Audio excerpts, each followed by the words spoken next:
बैसरन खोऱ्यातील दहशतवादी हल्ल्याच्या तपासासंदर्भात एनआयएची टीम लवकरच सीमावर्ती भागात जाऊ शकते अशी माहिती सूत्रांनी दिली आहे। या भागात पाकिस्तानकडून घुसखोरीची शक्यता आहे। या भागात दहशतवाद्यांनी खोदलेल्या काही संभाव्य बोगद्यांचाही शोध घेतला जाण्याची माहिती सूत्रांनी दिली आहे।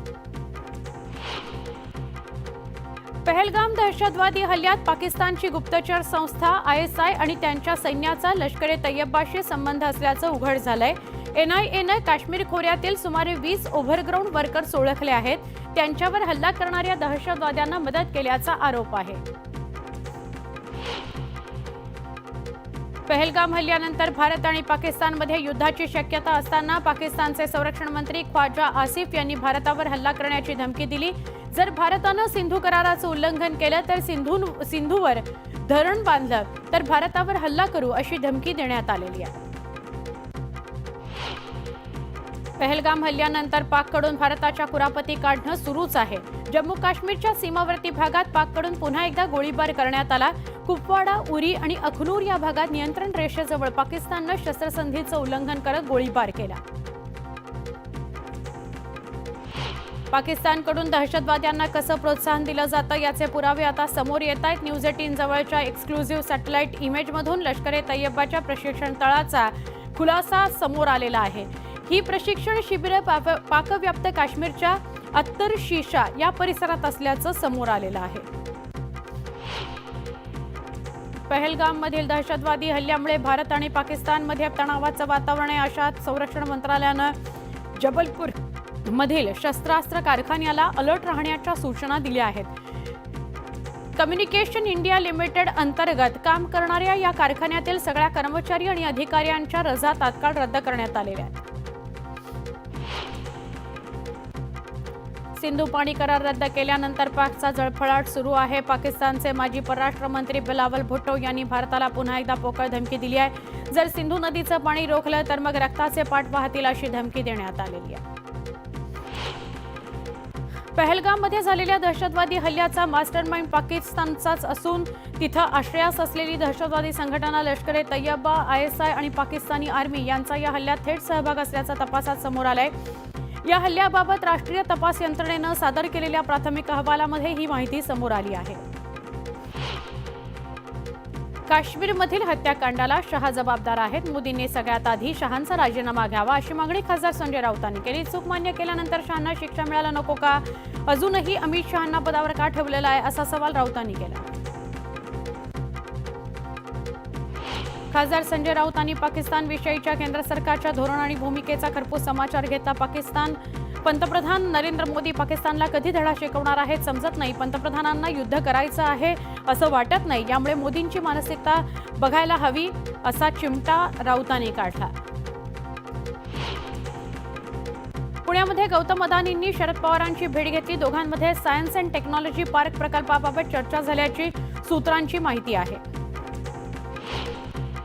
राष्ट्रवादी काँग्रेसकडून आज महाराष्ट्रातील माजी मुख्यमंत्र्यांचा सत्कार करण्यात आला। मात्र परदेश दौऱ्यामुळे उद्धव ठाकरे अनुपस्थित राहणार आहेत तर शरद पवारही सोहळ्याला उपस्थित राहण्याची शक्यता आहे।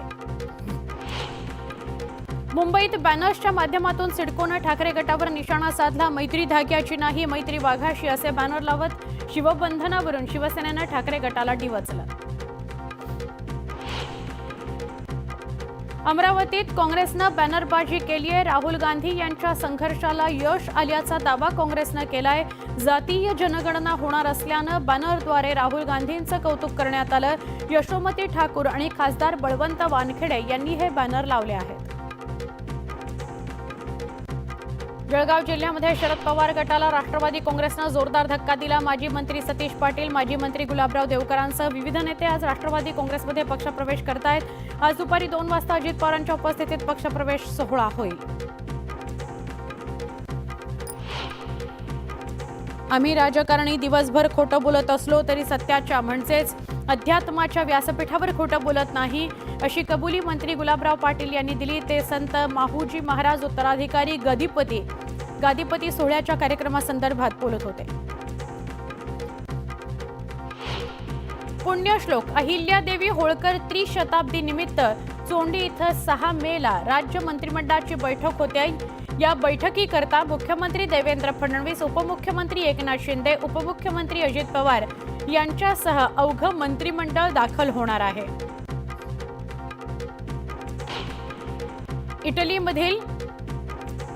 इटलीमधील रेमिनी या शहरात मॅकफूड 2025 या कृषीविषयक प्रदर्शनाला भेट देण्याकरता कृषी मंत्री माणिकराव कोकाटे, पणन मंत्री जयकुमार रावल, कृषी राज्यमंत्री आशिष जयस्वाल परदेश दौऱ्यावर आहेत. रेमिनी इथं 4 ते 9 मे दरम्यान कृषीविषयक प्रदर्शनाचं आयोजन करण्यात आलेलं आहे. तनिषा भिसे मृत्यू प्रकरणात सरकारनं त्यांच्या दोन्ही नवजात बाळांच्या उपचाराकरता मदत जाहीर केली आहे. मुख्यमंत्री वैद्यकीय सहाय्यता निधीतून 24 लाखांची मदत जाहीर केली गेली आहे. राज्यातील धर्मादाय रुग्णालयांना आता धर्मादाय रुग्णालयाचा फलक लावणं बंधनकारक करण्यात आलंय. तसंच यापुढे या रुग्णालय प्रशासनाला खाटा म्हणजेच कॉट्स उपलब्ध नसल्याची सबब सांगता येणार नाही. पुणे गर्भवती मृत्यू प्रकरणानंतर प्रशासनानं हा निर्णय घेतला आहे.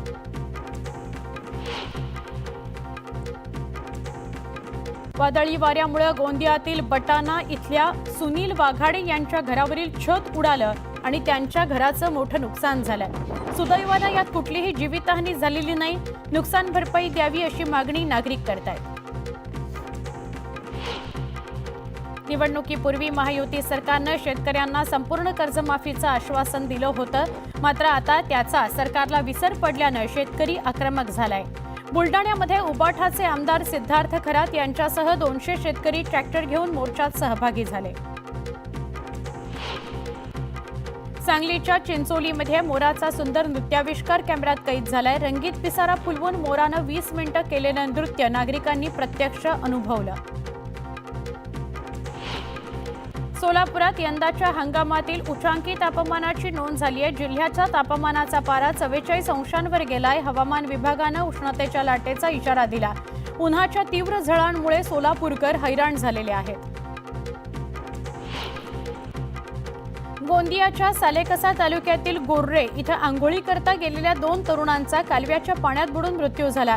पाण्याचा अंदाज न आल्यानं प्रवाहात वाहून गेल्याची घटना घडली आहे. याची माहिती मिळताच पोलिसांनी दोन्ही तरुणांचा शोध घेतल्यानंतर घटनास्थळापासून 100 मीटर अंतरावर दोन्ही मृतदेह सापडले. सांगलीच्या हरिपूरमध्ये भटक्या कुत्र्यानं एका 5 वर्षाच्या चिमुकल्यावर हल्ला केला. या हल्ल्यात चिमुकला गंभीर जखमी झालाय. त्यामुळे पुन्हा एकदा भटक्या कुत्र्यांची दहशत निर्माण झाली आहे. बुलडाणा जिल्ह्यातील नांदुरा शहरात भाजप कार्यकर्त्याला एका महिलेच्या घरात घुसून छेड काढल्याचा आरोप करत युवकाला बेदम मारहाण करण्यात आली. या मारहाणीत तरुण गंभीर जखमी झालाय. नाशिकच्या म्हसरूळ पोलीस ठाण्याच्या हद्दीत गावगुंडांनी हैदोस घातला. युवकावर 5 ते 6 जणांच्या टोळक्यानं प्राणघातक हल्ला केला, बेदम मारहाण केली. यात तरुण गंभीर जखमी झाला. या घटनेनंतर ग्रामस्थ संतापले. तात्काळ गुंडांवर कारवाई करण्याची मागणी होतीये. नीट पेपर लीक प्रकरणामध्ये 26 MBBS विद्यार्थी दोषी आढळले. त्यांना तात्काळ निलंबित करण्याचे आदेश देण्यात आले. याशिवाय 14 विद्यार्थ्यांचे प्रवेशही रद्द करण्यात आले. पहलगाममधील हल्ल्याच्या निषेधार्थ जळगावात भव्य मूकमोर्चा काढण्यात आला. यात सर्वपक्षीय नेत्यांसह व्यापारीही सहभागी झाले होते. तर शहरातील बाजारपेठाही दुपारपर्यंत बंद राहणार आहेत. मात्र जिल्हाधिकाऱ्यांनी निवेदन न स्वीकारल्यानं नागरिकांनी नाराजी व्यक्त केली. पुण्याच्या शिरूरमध्ये धर्मांतरासाठी आमिष दाखवत दबाव टाकत हिंदू कुटुंबाला ख्रिश्चन धर्म स्वीकारायला लावण्याचा प्रयत्न करण्यात आलाय. या प्रकरणी पोलिसांनी 7 जणांवर गुन्हा दाखल केलाय. नागपुरातील अंबाझरी तलाव धरणापुढील स्वामी विवेकानंद स्मारक स्थानांतरित करण्याची गरज नाही असं प्रतिज्ञापत्र विभागीय आयुक्त विजयालक्ष्मी बिद्री यांनी नागपूर खंडपीठात दाखल केलंय. या स्मारकामुळे धरणातील पाण्याच्या प्रवाहाला बाधा निर्माण होत नाही असं समितीकडून स्पष्ट करण्यात आलं. मालवण तालुक्यातील तारकर्ली वैरी बांधवाडी इथं 87 वर्षांच्या आजीनं पाण्याकरता जिल्हा परिषदेसमोर आमरण उपोषण सुरू केलेलं आहे. उपोषण स्थळी आजींनी लावलेल्या बॅनरनं सगळ्यांचं लक्ष वेधून घेतलं. कुणी पाणी देता का पाणी असा आशय या फलकावर लिहिण्यात आलाय. तीर्थक्षेत्र आळंदीतून वाहणाऱ्या इंद्रायणी नदीच्या पात्रात आजही फेसाचं साम्राज्य कायम आहे। नदी पात्रात कंपन्यांमधील केमिकल मिश्रित पाणी सोडलं जात असल्यानं ही परिस्थिती उद्भवल्याचा आरोप ग्रामस्थांनी केला, तर फेस कमी करण्याकरता फवारणी केल्याचा दावा प्रशासनानं केलाय। उरण पोलिसांनी किनारपट्टीवर सुरक्षा वाढवून तालुक्यातील अनेक भागात जोरदार कोम्बिंग ऑपरेशन केलं। 3 पोलीस अधिकारी 30 अंमलदार यांच्या माध्यमातून कोम्बिंग ऑपरेशन राबवण्यात आलं। भुसावळ तालुक्यातील जोगलखेडा गावाजवळ असलेल्या तापी नदीच्या काठावरील अमृत योजनेच्या जॅकवेलची वस्त्रोद्योग मंत्री संजय सावकारी यांनी पाहणी केली। पाहणी दरम्यान पालिकेचे मुख्य कार्यकारी आणि पाणीपुरवठा अभियंता यांची उपस्थिती होती। हिंगोली जिल्ह्यात सध्या शेतामध्ये उन्हाळी भुईमूग काढणीच्या कामांना सुरुवात झाली आहे। भुईमूग काढणीची कामं ऐन उन्हामध्ये करावी लागत असल्यानं सध्या या कामाकरता मजूर मिळत नाहीये। अहिल्यानगरात एकाच आठवड्यात काविळीमुळे दुसरा बळी गेलाय। अकोले तालुक्यातील राजूर गावात काविळीचा दुसरा बळी गेलाय। 10 वर्षाच्या चिमुकलीचा उपचारादरम्यान मृत्यू झालाय। अद्यापही गावात 150 रुग्ण असल्यानं 3 दिवसीय उरूस देखील स्थगित करण्यात आला, तर काविळीची साथ रोखण्यास असमर्थ ठरल्यानं राजूर गावच्या उपसरपंचांनी राजीनामा दिला। सोलापुरातील मोहोळ तालुक्यामध्ये पोहण्याकरता कॅनॉलमध्ये उडी मारताना मोटारचा शॉक लागून युवकाचा मृत्यू झाला। गौसपाक शेख असं या मृत युवकाचं नाव आहे।